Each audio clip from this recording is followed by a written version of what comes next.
Good evening. It's Saturday night, a Saturday night on ice. I hope that's not trademarked. It is hockey day in San Jose, or at least it was, and it's the back end. If you caught the Sharks game, it was amazing. If you caught Teal Town, USA After Dark, it was amazing. If you caught the Barracuda game, yeah, it didn't go so well, folks. Hopefully, Barracuda After Dark will be amazing. That's up for you to decide. I'm Kevin Lacey. Thank you for tuning in this evening. The Barracuda fell to the Silver Snakes on Nickelodeon night, Legends of the Hidden Temple night, whatever you want to call it. It was a blast, except for the game.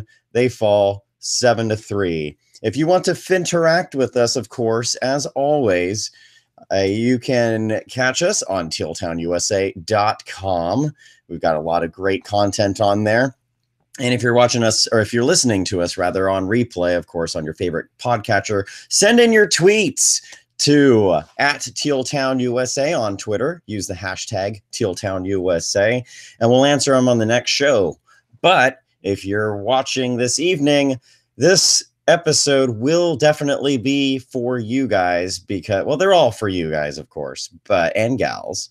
But boy, there's not a whole lot to talk about with this game, unfortunately, at 7-3. So we're just gonna have to get through the box score, and I will try and answer some of your questions. I'm going to lead off right off the bat with, where was Captain John McCarthy? And I want to debunk a couple of things that were suggested to me this evening, because Captain John McCarthy was a scratch despite being honored for being the AHL's Player of the Week last week. So he was in attendance. Someone mentioned on Twitter to me that maybe he was just resting up for a playoff run. I wish that was the case, but no, they're not going to make the playoffs. And someone also mentioned maybe he's being saved up for next year. If he's healthy, he's a professional athlete making a lot of money. Can't get behind that as well. And then another great question that was asked was, with Logan Couture potentially being injured in the Sharks-Flames game today, maybe McCarthy is set to be called up. But unfortunately, that is definitely 100% not the case, because John McCarthy is on an AHL-only contract. He is not officially contracted to the Sharks. He will not play for the Sharks. And even if he did, he would not be playoff eligible, as the trade/transaction deadline has already passed. So the answer that seems to be gaining the most ground, thank you, Jacob Shockley, for sending this in to me, and it is via Katrina Wheeler, so I want to give that credit out. Apparently, John McCarthy blocked a shot with his face the other night in Tucson and is recovering from that. So, yeah, ow, John, I hope you feel better soon. And hey, who knows? The Barracuda play Tucson, jumping ahead, they play Tucson tomorrow afternoon. Maybe McCarthy will get in then, because he seemed to be fine walking around the arena from what I saw. But let's get into the game. Sadly, let's get into the game. And of course, the box score has suddenly disappeared. Well, that's great. Welcome to Barracuda After Dark, folks. This happens often. But it started for the Barracuda about as well as this show has so far, especially with the technical malfunction. Thanks for joining us late. It was a quick penalty for Julius Bergman just 2 minutes in, or as I call him, and Julius Bergman. And for those of you who have seen the intro video package that the Barracuda put on before every game, and Julius Bergman. Anyway, he was in the box, and Michael Mersch scored one very early on, not even 3 minutes into the game. It was a tip in front off of a Matt Roy shot from the point, beating Antoine Bibeau, who got yet another start for the Barracuda. As I've mentioned, I firmly believe that Antoine Bibeau will start every game out for the rest of the season. I said that a couple of weeks. So far, it is held true. I haven't been really keeping track, but I believe it is 10 starts in a row for Bibeau. Shouldn't be fatigued, I wouldn't think, in the sense of, in the AHL, you get a few days off, and then you play back to back, and then you get a few days off. So Bebo should be good to go, but we'll get to that in a minute. Later on in that period, Kyle Bauman was given credit for this goal. I swear Boko Imama. Oh boy, what a name. Boko Imama. But Imama, I swear he's the one who dove in. The scorekeepers, the official scorekeepers for the Barracuda game tonight were having a brutal time. Constantly, Aaron Fonseca was having to announce goal scoring changes and goal changes, and I don't know if there was someone who's not accustomed to scorekeeping for the Barracuda this evening, but it was a tough go. So Kyle Bowman gets his first, as far as I'm aware, first professional goal for the Reign. It was on a diving effort. Let's actually talk. I want to talk about the goal for a minute. Nick DeSimone was completely outplayed on this, unfortunately.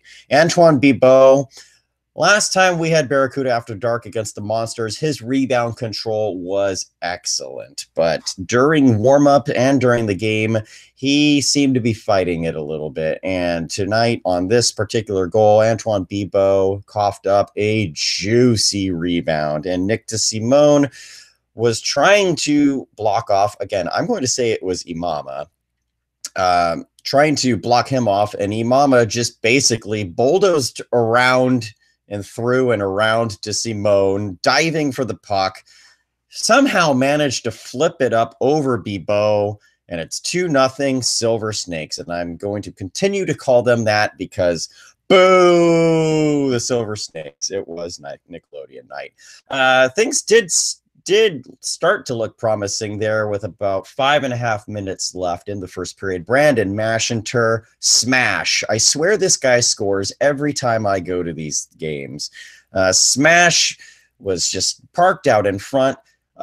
Shot from Radim Shimmick was, I believe, deflected off of Alex True, sorry, and went right to Mashinter in front of the net, and he beat Cal Peterson, a very highly touted goalie prospect of the Kings, who is just been tearing up the AHL this year. But Mashinter is able to beat Peterson. That made it 2-1. Unfortunately, 62 seconds later, Matt Molson, if you recall, if you watched the Barracuda After Dark against the Monsters, the most recent one, I said, yes, that Matt Molson. Well, that Matt Molson was wide open in front of the net. I'm trying to remember exactly what happened there. It was a scramble, actually. Antoine Bibeau, another rebound. Puck, I believe, hit him first, bounced off a couple of skates, went to Molson, who was just right there, wide open, about as open as Mashinter was on the Barracuda first goal. Molson beats Bibeau, I believe, under the armpit, his right armpit, to make it 3-1. And it just really didn't get much better than that. But the funny thing is that as bad as the score line is going to get in this game, I don't think the Barracuda played terribly. I really don't. And thank you all for joining me in the chat. I am looking at it right now, and I will get to you. So for those of you who were at the game, what were your thoughts on how the Barracuda actually played? Was this score reflective of the game? Because sure, goal-wise, all the goals were, you could see them coming pretty much in all aspects. But in terms of when goals weren't happening, I thought the play was pretty even. I didn't think Ontario was completely dominating the play, and I didn't think that the Barracuda were looking like the last place team in the Pacific Division that they are. I thought they played okay. So I'm curious to AO12345. You always shine in the Google chat. On a couple of these goals for Bibeau, he says, at least the puck didn't get stuck in his skate and score on himself. If you did not see that Cam Ward goal from Thursday night, check out my Twitter at KevinLacey22, and you'll see a tweet a little bit down the timeline of what Cam Ward did to himself. against the Arizona Coyotes on Thursday. Back to the game. That pretty much ended the first period. The Barracuda, like I said, weren't playing terribly. They were out shooting the Reign 16-9 after the first period, yet it was 3-1. Starting off the second period, I was late to getting to my seat, but I did see the goal on the monitors around the concourse. Thank you, SAP Center, for having the game on the overhead ad banners all over the concourse. I love it. So Emerson Clark, the ECHL tryout turned AHL contract, standard player contract, Emerson Clark, who really has had a nice season for the Barracuda, one of the few bright spots for the team, mostly at a third or fourth line role. He's an agitator, but he scored 3 goals in the games that I've been to, including tonight. He stripped Stepan Falkowski, all 6'7" of him, the defender, strips the puck off of him, goes on a breakaway, and just makes a sweet move to the backhand. As the Teal Town USA Twitter said, the filthy backhand shot. And it go to the Barracuda Twitter, check out the highlight, go check out Teal Town USA. It's up there too. What a sweet goal by Emerson Clark. That made it 3-2. And that was about as good as it was for the highlights. Phil Maillet, a player who I believe is under AHL contract for the Reign for the Silver Snakes this season, had his 3rd point of the game about halfway through the second. I'm trying to recall what that was. Let's see here. Sean, I wrote down notes, thankfully, folks. But apparently I didn't. Oh, yes. Okay, now I got it. So the Temple Guards called... I'm going to continue and beat you to death with this Nickelodeon theme. The Temple Guards called the Barracuda for a couple of penalties, probably fairly. There was a scramble. There was a scrum in front of the net, a post whistle, and it got broken up. And then Colby McCauley just decided to skate away and shoot the puck into Cal Peterson, which is the most disrespectful thing.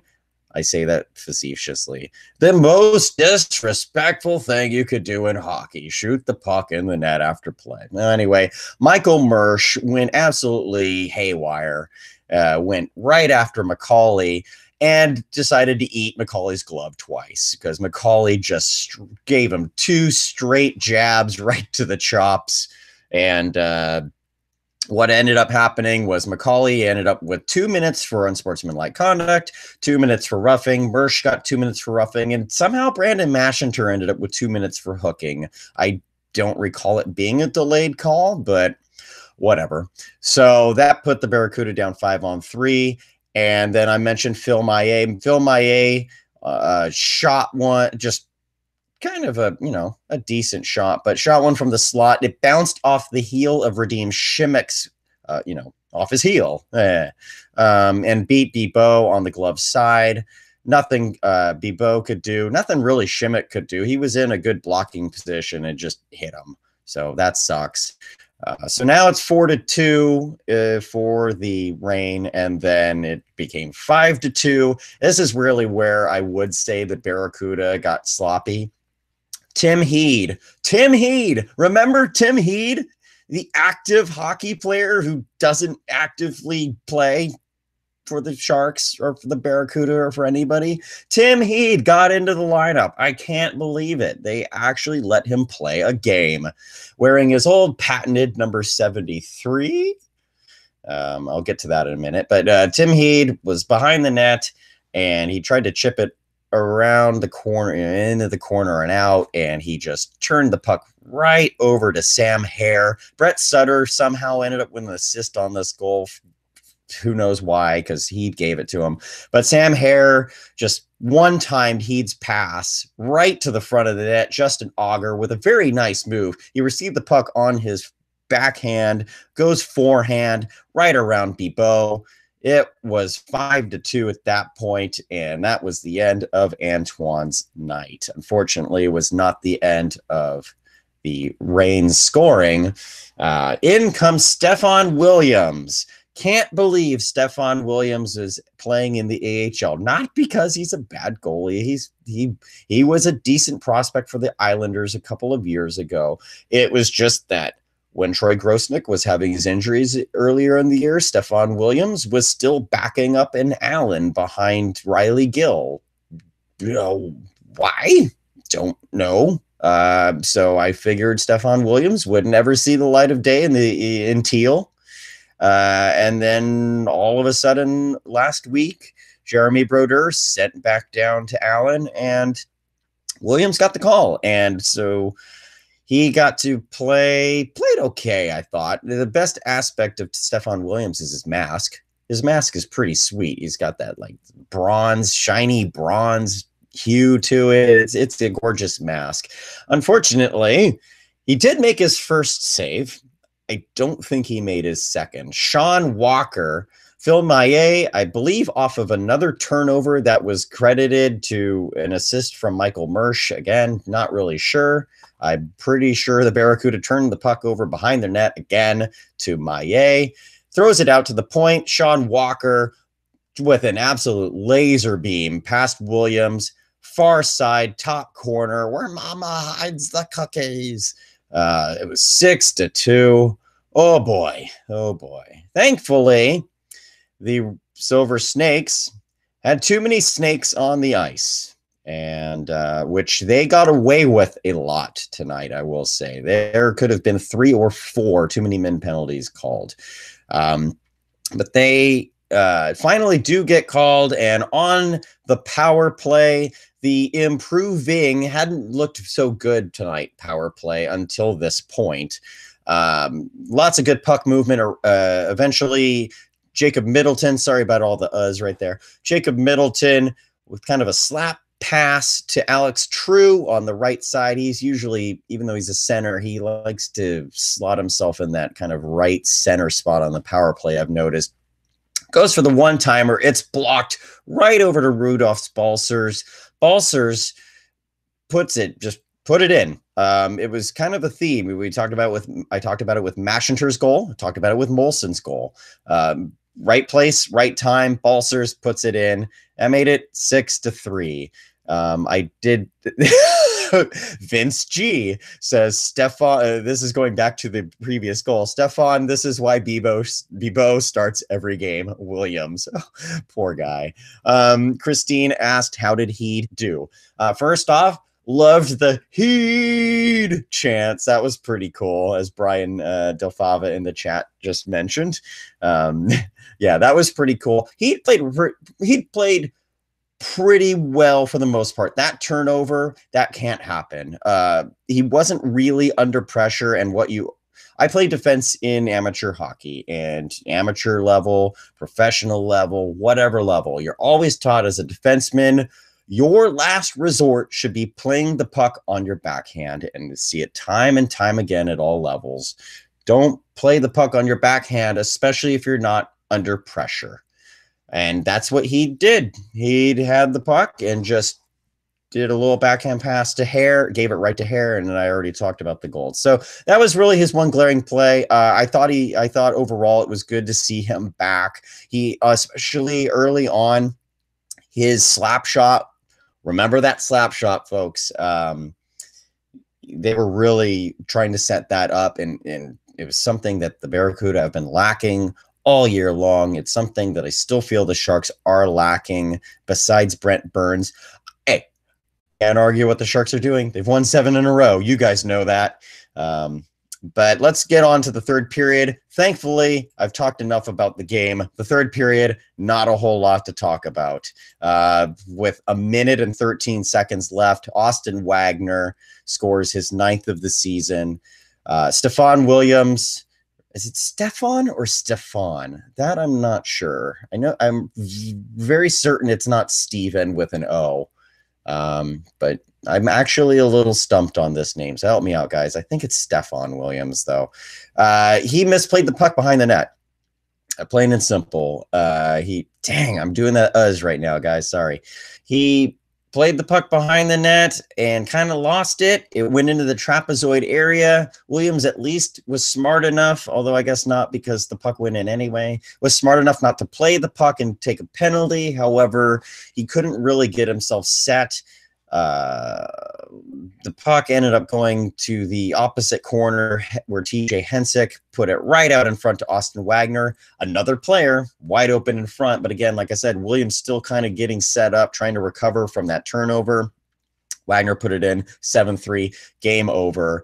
I hope you had a great time because it was Nickelodeon night. And that's where I'm going with the next thing. But let's check out the chat first. More goals would be nice, Richard, against Tucson tomorrow. I definitely agree with you there.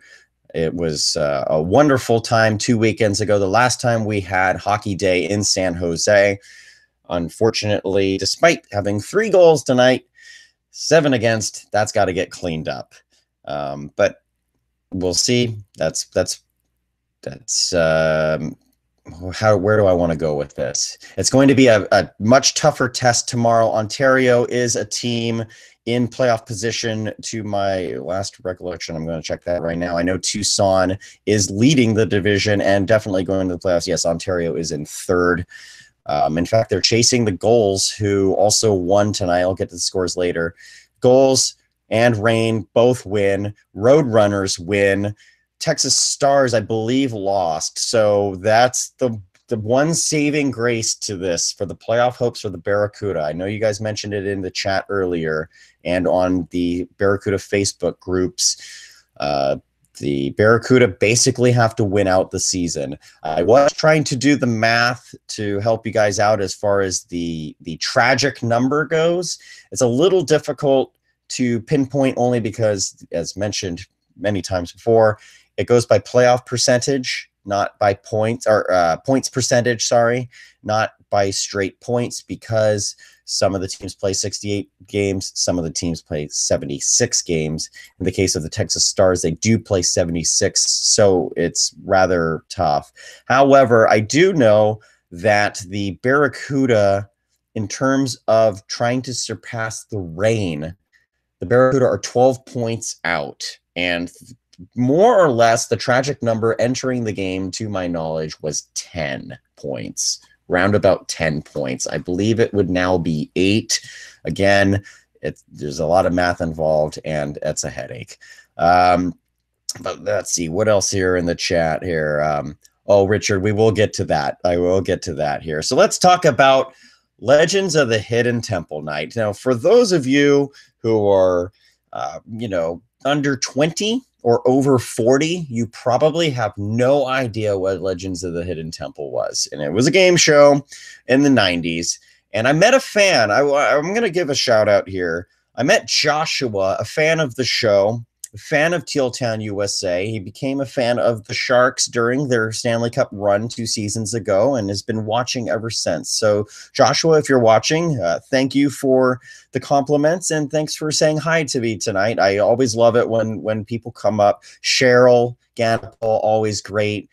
She spotted me in line on the way in. NC Studios, there's a shout out there, Joshua. Yeah, so really cool to hear that, new season ticket holder for the Barracuda and the Sharks. Always love hearing stories about that. So, but yeah,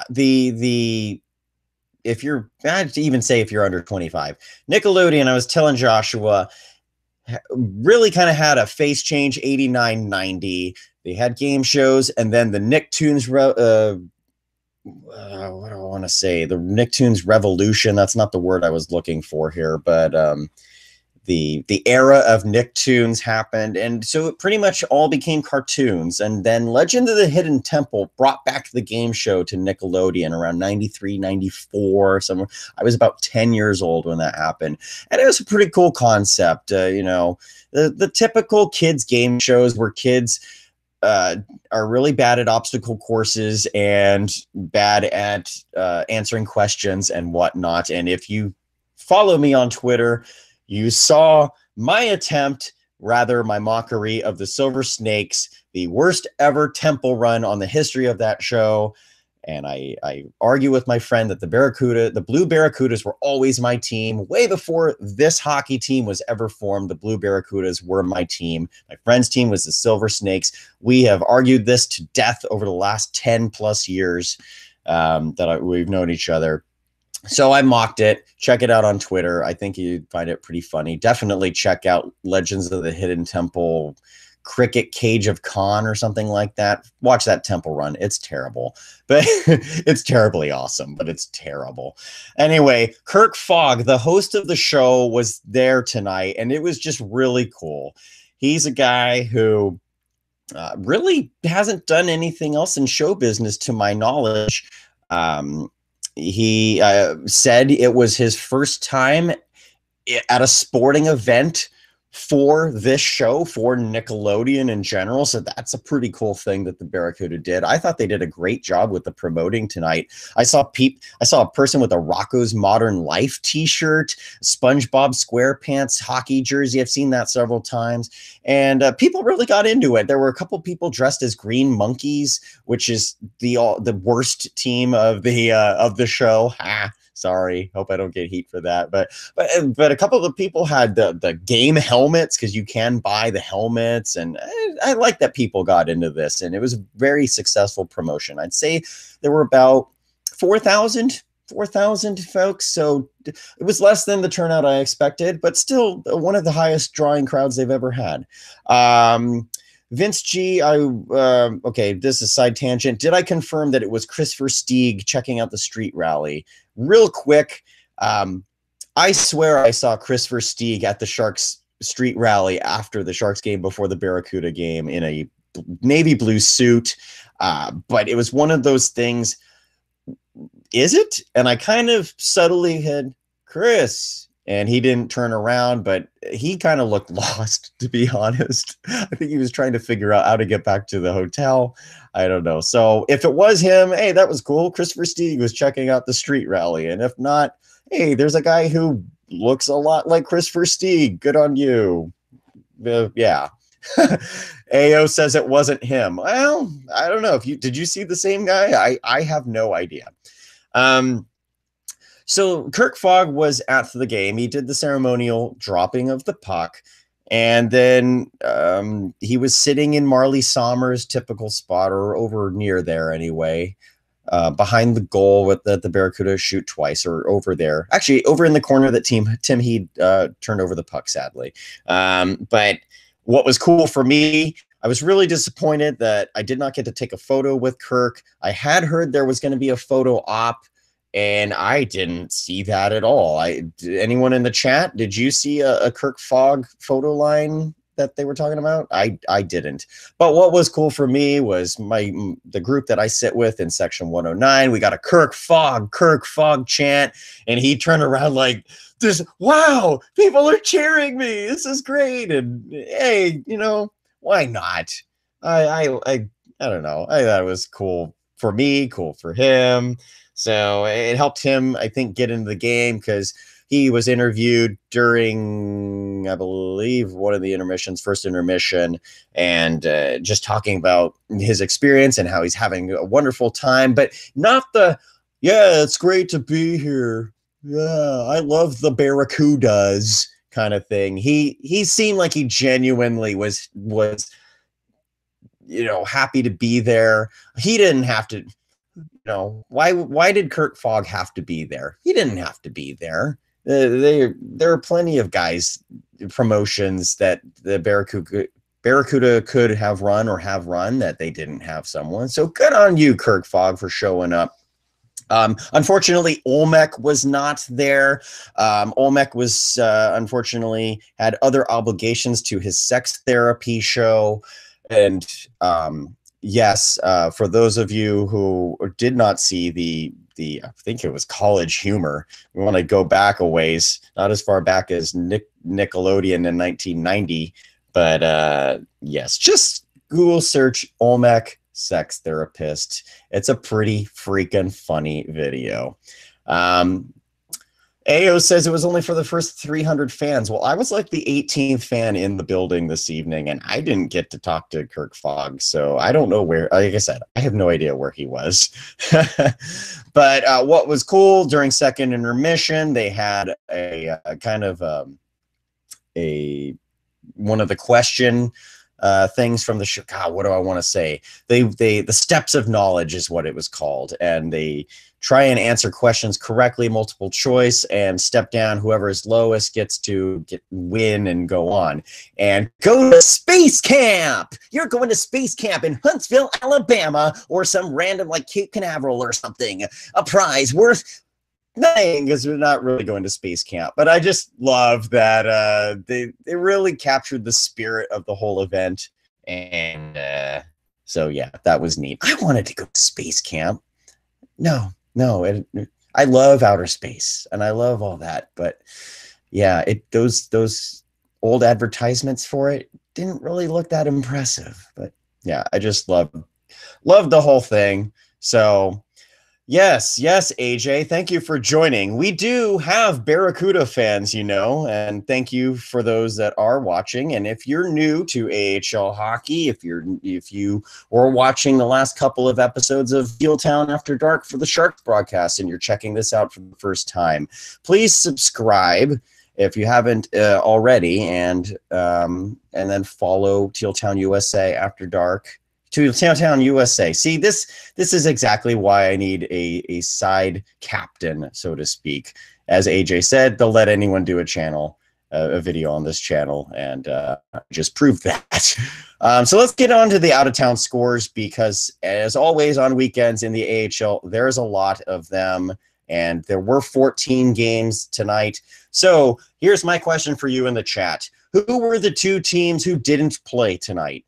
The winner of this gets to go to space camp. Yeah.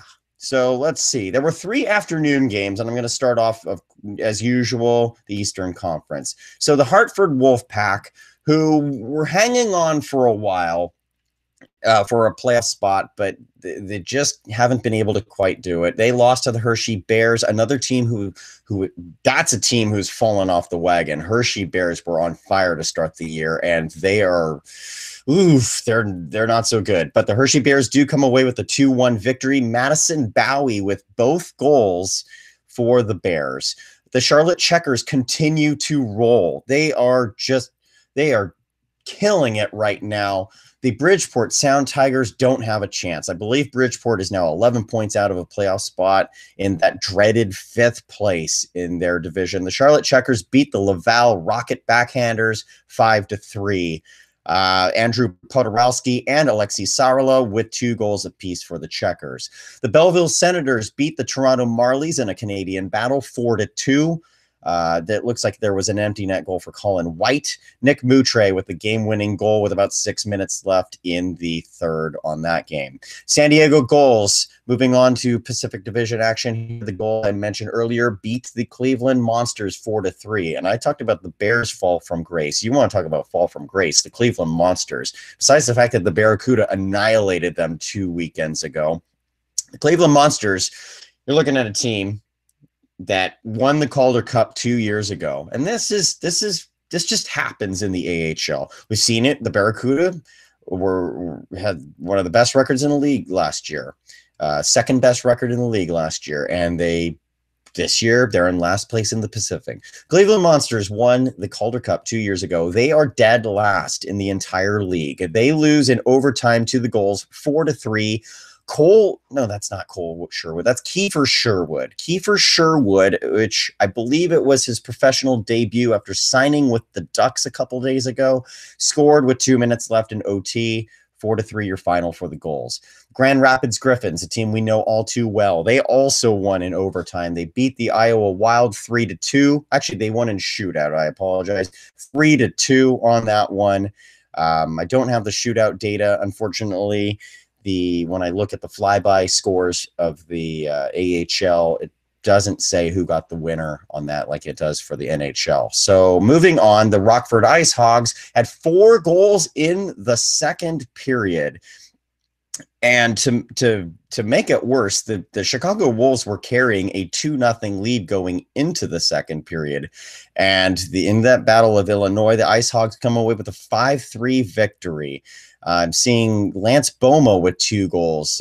Did not realize he was not in the NHL, but I guess when the Blackhawks are struggling that bad, as they have been this year, you're either trading your guys or you're dumping them in the minors. So Lance Boma gets 2 goals, including the game winner for the Ice Hogs.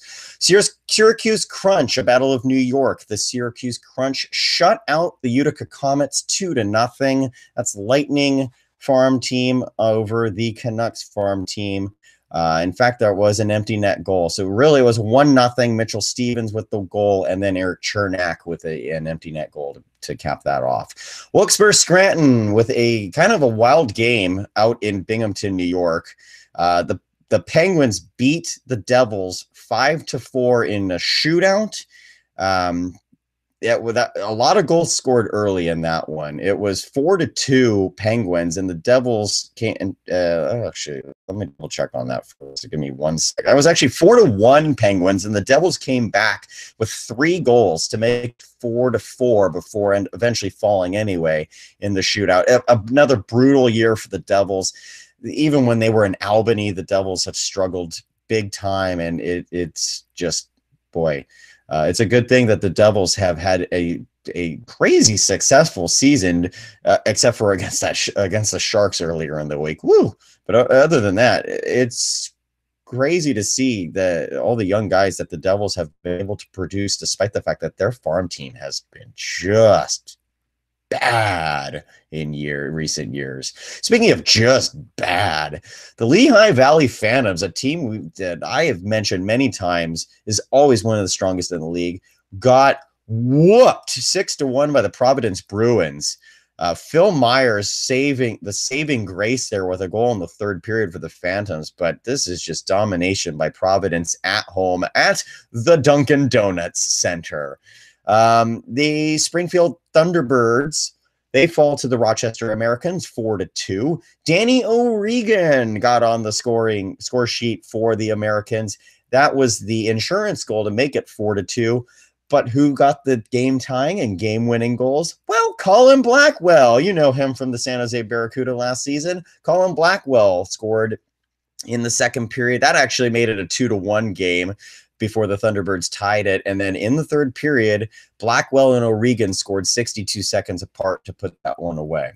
The Manitoba Moose fell to the Barracuda divisional rival, Stockton Heat, 3-1 this evening. Looks like it was 2-1 and then an empty net goal. I don't have much else. Sammy Niku, one of the candidates for Rookie of the Year in the AHL, had the only goal for the Moose. Apparently, the Barracuda were the only team in the division that did not win besides the Bakersfield Condors, who lost to the Tucson Roadrunners 2-1. Bakersfield, who really put a hurting on the Barracuda playoff hopes, passing the Barracuda in the standings and going on a 5-game point streak, which was snapped by the Roadrunners, who are now on a 6-game point streak. And as I mentioned before, leading the division. That was a 2-1 final. And then the final game of the night, it wasn't the final one I'm going with anyway, the San Antonio Rampage, a team who has actually turned it on in the second half, just too little too late for them, I believe. They beat the Texas Stars for a glimmer of hope of the playoffs for the Rampage. 2-1 was that final. Jesse Graham with the game-winning goal a minute into the 3rd period of that one. So those are your out-of-town scores brought to you by Space Camp in Huntsville, Alabama. Let me get to the chat here. Let's see. Kerncraft 400. We're taking it back to the Fresno Falcons. Okay. Let's see, what else do we have? The Admirals and the Rampage. I missed that. AJ, a team from Cleveland is dead last. What a shocker. Yes. And Vince G mentioning exactly what I was talking about. AHL team finds success. Players graduate. AHL team sinks again. Yeah, that's exactly what happens. It's true. It's totally true. Speaking of minor league hockey, how did the Arizona Coyotes do tonight? That might be the best line of the night. So kudos to you, AJ. Oh boy.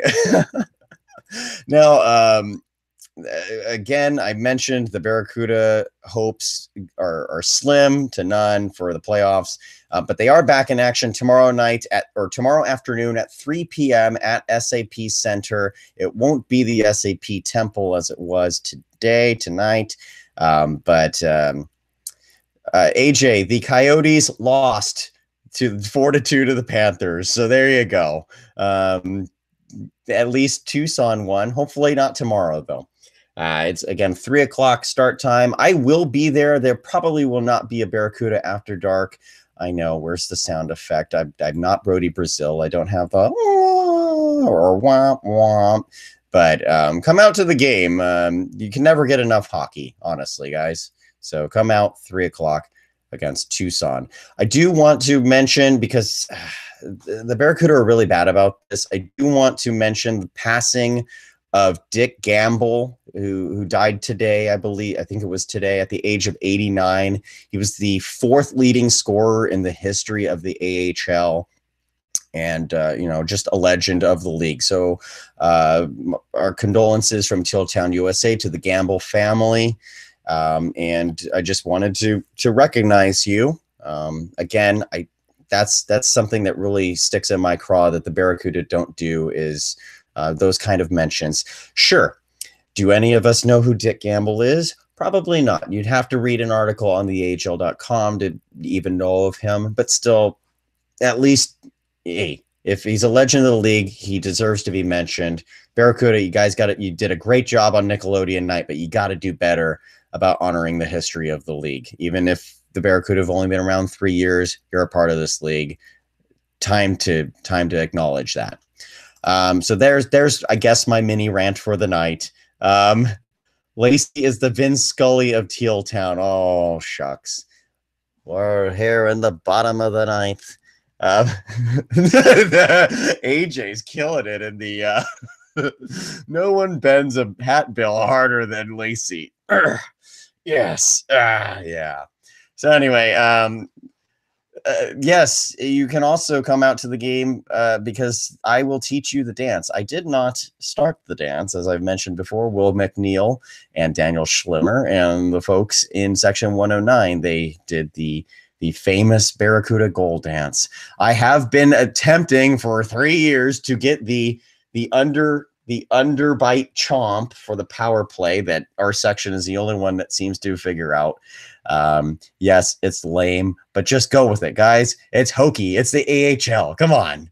So, yeah, the Guns and Hoses, Richard. Tell me about this, actually, because before we go, Brody Brazil and Curtis Brown, I noticed, were rocking Guns and Hoses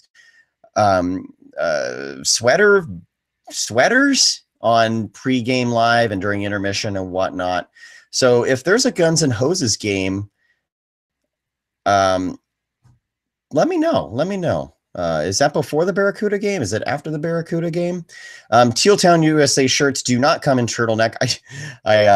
This is definitely not a fashion craze, folks. It's just they're very comfortable and they keep my neck warm. I definitely don't wear it for the fashion, but I do appreciate those who say rock the turtleneck anyway.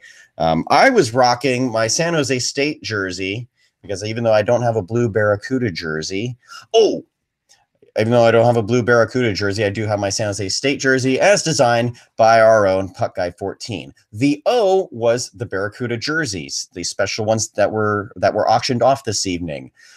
Julius Bergman's jersey. Julius Bergman. His jersey sold for $1,000 tonight, guys. $1,000. And I think that's the second time this season that a Bergman jersey has gone for $1,000. John McCarthy, Captain John McCarthy, last I checked, I was not there when the auction ended, but most of the jerseys were right around $350. Some were $470. I think John McCarthy's was at $400. And then there was Julius Bergman, $1,000. Wow. Hey, good on you. Hey, wow, that's crazy. But yeah, would you guys pay $1,000 for a hockey jersey for it? I mean, some of these jerseys are awesome. I like the jerseys. I I did think that the black stripes on the elbows that should have been on the elbows and were on the biceps, I was a little disappointed in that just because they were supposed to be elbow pads, and the numbers were really hard to read on the sleeves. The guys I sat with, I'm sure were getting really frustrated with me continually calling out the wrong player because I could not tell an 8 from a 6, from a 5, from a 3. But otherwise, I thought the jerseys were sweet. I thought the promotion was sweet. AO says I would not pay $1,000 for an AHL jersey. I love the auctions. I've partaken. I own a San Jose Giants auction jersey. I have many friends who have been in that. I know many people who do the Barracuda jerseys, love it. And I say, keep on keeping on. But $1,000, think of this though, $1,000. It all goes to a great cause. But you could probably get 2 jerseys for that. I just want to say, I'm not trying to downplay it, but you probably could. And quickly on jersey numbers, I mentioned it earlier, Tim Heed wearing 73 and Noah Rode, the Swiss legend, too good for the AHL, finally plays a game for the Barracuda this season. He wore number 20. And people were saying, why is that? And just real quick, these jerseys are made in advance, obviously, and especially with the custom number kits that go with them, they're not going to make a new 72 or a new 37 for Rode or Heed for last minute assignments. So that's why Heed and Rode were out of numbers. Last year, we saw it with another jersey designed by Eric Cura, or rather Eric Buccio, the black Barracuda jersey. Kevin LeBanc wore 56. So it happens. I expect that tomorrow Noah Rode will be playing wearing number 37. I thought he looked okay. Again, I'm really sour on him as a prospect just because he does have that I'm too good for the AHL, so I'm going to go play in the National League in Switzerland attitude. Because I mean, it's a clause in his contract, and every time I've seen Rode in the AHL, which is every March, April, I haven't been blown away. And I really think if he's smart, he comes over and plays a full year for the Barracuda next year. But it seems like I'm not going to fault a guy for wanting to play at home. Obviously, he's Swiss, and that's what he knows. I'm not going to fault him for that. But if you're serious about playing in the NHL, you cannot have a clause like that that says, I'm only in the NHL or I'm not playing in North America at all. Now that the National League season is over, the Barracuda, the Sharks can have him come over and he can play games in the AHL because he's got nothing left. How did Tim Heed look in number 73? That turnover said it all. It said it all. I'm hoping we'll see a better Tim Heed, a more noticeable 72 tomorrow. I did mention earlier, I thought he looked okay. I thought his slap shot was great. They need to find more ways to let him fire that thing. And Brian, yeah, bring back the raffles for the broke guys, broke boys. Some of the jerseys were raffled off the last couple of years, not this year. But I do know the last couple of jerseys, there was one extra given away. I don't know if there's going to be that happening for this one that they wore tonight, just because Kirk Fogg did get a jersey, and I can't imagine they made many extra jerseys. So we'll see. We'll see. AJ, AJ, I keep coming back to you, but you're gold on this chat, man. Noah Rode is Swiss. There must be a lot of holes in his game. Yeah, Noah Rode. Actually, I do want to bring up one thing. Noah Rode was on a 2-on-1, if not a breakaway, and Brett Sutter, someone on the Silver Snakes / Ontario Reign, back checked because Rode stopped skating on his own breakaway or whatever. Stopped skating and let a Reign guy close an 8-foot gap and strip him of the puck before he ever got a shot. So things like that are why I say NHL or not at all. you got to be playing in the AHL, man. So, again, thank you all for watching this evening. I do want to, what do I want to say? One more time, promote Teal Town, USA. If you don't check out this website, we can't be friends. No. But I do encourage you to check it out. I haven't written anything in forever, and I need to rectify that big time. I do have plans on writing some prospect profiles in the off season. Maybe I can get up a season review. That's my goal. But the other guys, Ian, Eric, AJ, Felix, we've got a lot of great writers on tealtownusa.com. And so you should check it out, because if you're a Sharks fan, if you're a Barracuda fan, you're going to want to get all things Teal Town. And of course, if you're listening to us on iTunes, Google Play, SoundCloud, Stitcher, TuneIn, or watching us live on YouTube, catching the replay on YouTube, always love the banter. Follow us on Twitter. Tweet us at TealTownUSA. Tweet me at KevinLacey22. And you can find me tomorrow at SAP Center. I'll be wearing my typical orange Barracuda jersey, and just stop by and say hi like Joshua did, like Cheryl did. One more thing. I want to just give a shout out to my buddy Chris Gangai, who is the tonight and today at the Sharks game. He is in part of Sound in Motion, which does the music for the Sharks. And I just want to give him a quick plug and say, hey, Chris, follow him on Twitter. And I'm trying to pull it up here at SJ Hockey DJ. He's a great guy. And him and Mikey Day might be doing something, it sounds like, here with us. That would be pretty cool. We're trying to get, again, follow us, because you can find interviews. We got a huge interview coming up this week.